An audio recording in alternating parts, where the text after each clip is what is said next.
স্বাগতম। আজকে আমরা কথা বলবো আরো কয়েকটি টিপসের ব্যাপারে।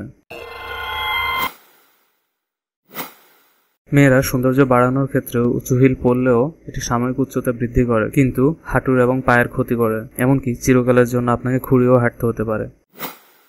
লেবু দিয়ে দাঁত সাদা করতে পারেন। একটি বাটিতে লেবুর রস চেপে নিন, তার সাথে পানি মিশিয়ে মিশ্রণ তৈরি করুন। তারপর দাঁত ব্রাশ করার পরে আঙ্গুল দিয়ে লেবুর রস দাঁতে ঘষুন। এভাবে 2 বার করে নিয়মিত এই কাজটি করলে কয়েকদিনের মধ্যে আপনার দাঁত সাদা ঝকঝকে হয়ে যাবে। চেষ্টা করুন কুলি করার সময় স্বাভাবিক তাপমাত্রা পানি ব্যবহার করতে।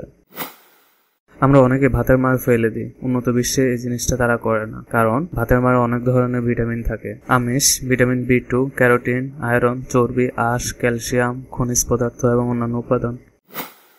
করলা রক্তের চর্বি, ট্রাইগ্লিসারাইড কমায়, কিন্তু HDL বাড়ায়, এবং করলা ইনসুলিন রেজিস্ট্যান্স কমায়, তাই এটি ডায়াবেটিস রোগীদের জন্য অনেক বেশি উপকারী। তাছাড়া করলা দেহে adenosine monophosphate activated protein kinase enzyme বৃদ্ধি করে, যার জন্য রক্ত থেকে কোষগুলো চিনি গ্রহণ করার ক্ষমতা বাড়ায়, ফলে রক্তের সুগার কমে। তাছাড়া এটি রোগ প্রতিরোধ ক্ষমতা বাড়ায়।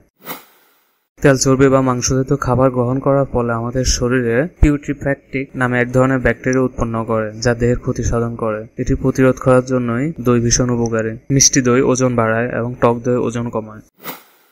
গরম পানিতে এলাচ গুঁড়া ও মধু দিয়ে ফুটিয়ে তৈরি এলাচ চা খেলে বিষণ্ণতা দূর হয় এবং মানসিক চাপ কমে। বদহজম ও বুক জ্বালা পোড়া দূর করতে এলাচ চিবাতে পারেন। তাছাড়া মুখের দুর্গন্ধ দূর করতেও এলাচ অনেক ভালো কাজ করে।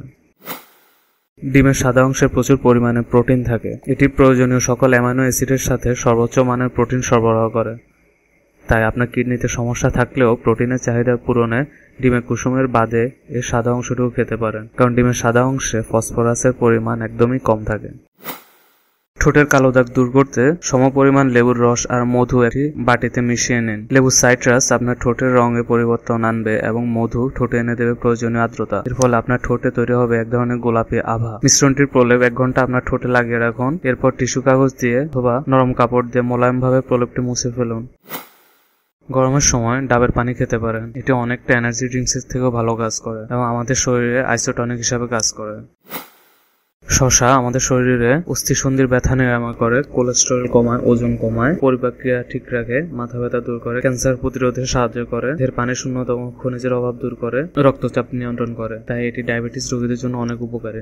পরবর্তী পর্বে আরো টিপস পেতে আমাদের চ্যানেলে সাবস্ক্রাইব করুন।